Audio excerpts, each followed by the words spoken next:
کہتے ہیں کہ ایک بزرگ تھے، 3 سال کی بیٹی تھی، حفصہ اس کا نام تھا۔ ایک دن ان کے اوپر ہارٹ اٹیک ہوا اور وہ اسی کنڈیشن میں آنکھیں بند کر کے اللہ سے لو لگا کے پڑے ہوئے تھے۔ وہ حفصہ آئی اور دستور کے مطابق چارپائی پر چڑھی، ان کے سینے کے اوپر لیٹ گئی اور ان کی آنکھیں کھولنے لگی، باتیں کرنے لگی۔ وہ خاموش رہے تو حفصہ کہنے لگی، ابو آپ مجھ سے بات نہیں کرتے، لو میں بھی آپ سے بات نہیں کرتی، میں نے آپ سے کاٹی کر دی۔ یہ کہہ کے وہ بچی دوسرے کمرے میں چلی گئی اور وہاں جا کے اس نے رونا شروع کر دیا۔ ماں نے دیکھا بیٹی رو رہی ہے تو وہ آئی، بیٹی کیوں رو رہی ہو؟ اس نے کہا ابو مجھ سے نہیں بولتے، میں ابو سے نہیں بولتی۔ تو ماں اپنی بیٹی کو اٹھا کے لائی اور ان کے پاس آ کر کہنے لگی، دیکھیں نا آپ حفصہ سے نہیں بول رہے، یہ آپ سے ناراض ہو گئی ہے، آپ حفصہ کو منا لیں۔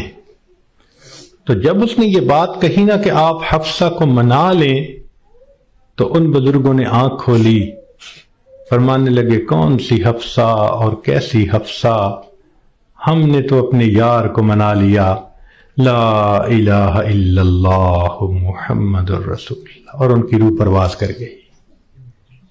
تو آخری وقت میں تو یہ حفصاؤں کو پیچھے رکھیں۔ شریعت نے کہا کہ جب کسی کو موت آنے لگے تو اس کو کلمے کی تلقین کیا کرو۔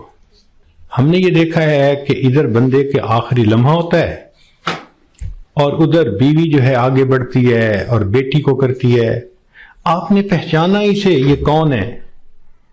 یہ دیکھو یہ تسنیم آئی ہے، یہ دیکھو یہ پروین آئی ہے۔ حالانکہ وہ لمحہ اس بندے کے لیے اللہ کے ذکر کا وقت ہوتا ہے، یکسوئی کا وقت ہوتا ہے۔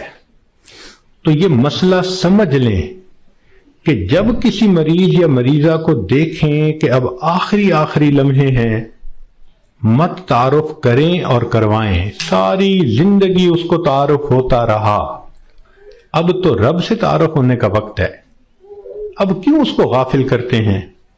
کیوں اس کی توجہ کو ہٹاتے ہیں؟